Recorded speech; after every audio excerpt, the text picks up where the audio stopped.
Welcome to The Late Show. I'm your host, Stephen Colbert. What an exciting day. Because last night, and really today, one of the big stories has been Robert Mueller may issue findings of Russia investigation soon after midterms. Or, as it was reported on CNN, thing you care about might happen later. Come on. Come on, enough waiting. Mueller's been teasing us so long at this point, even Sting is like, just finish already.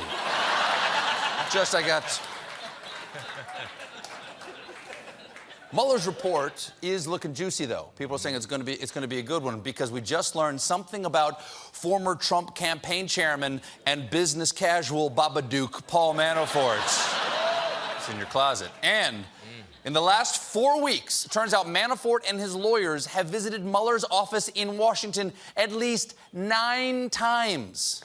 9 times? 9 times. 9 times? 9 times. 9. Yeah.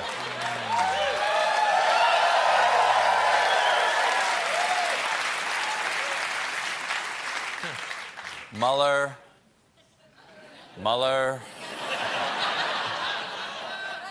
Of course, the big story continues to be Donald Trump reacting to the likely murder of Saudi journalist Jamal Khashoggi with a firm,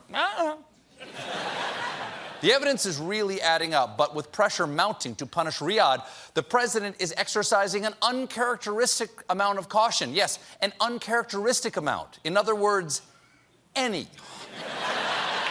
This afternoon, Trump gave his hot take on the journalist's fate.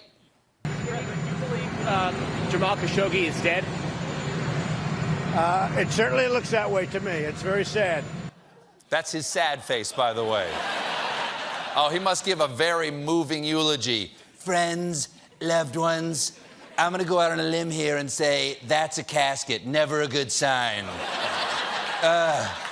What a mess. Yeah. What a mess. Anyway, that's my time. Tip your pallbearer.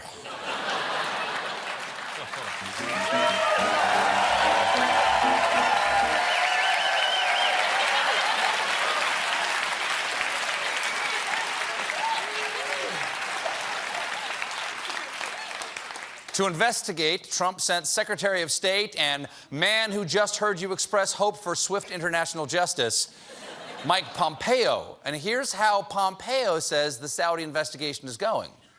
I told President Trump this morning that we ought to give them a few more days to complete that so that we, too, have a complete understanding of the facts surrounding that, at which point we can make decisions about how or if the United States should respond to the incident surrounding Mr. Khashoggi.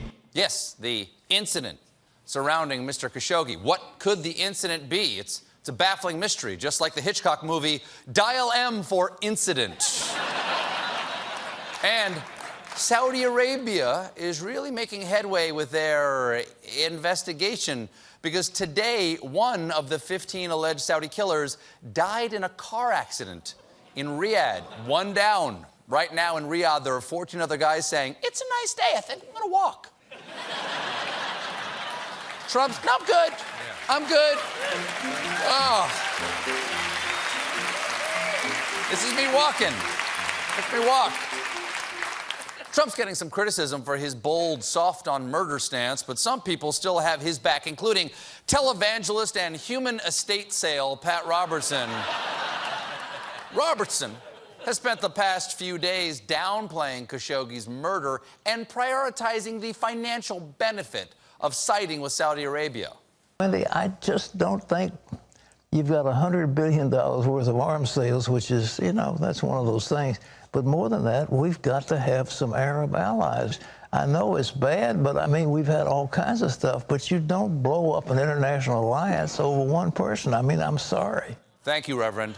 Thank you for capturing the core message of Christianity. How important can one man's death be? So, not that big a deal. Can't be that important, huh? Doesn't make a difference. Doesn't make a difference.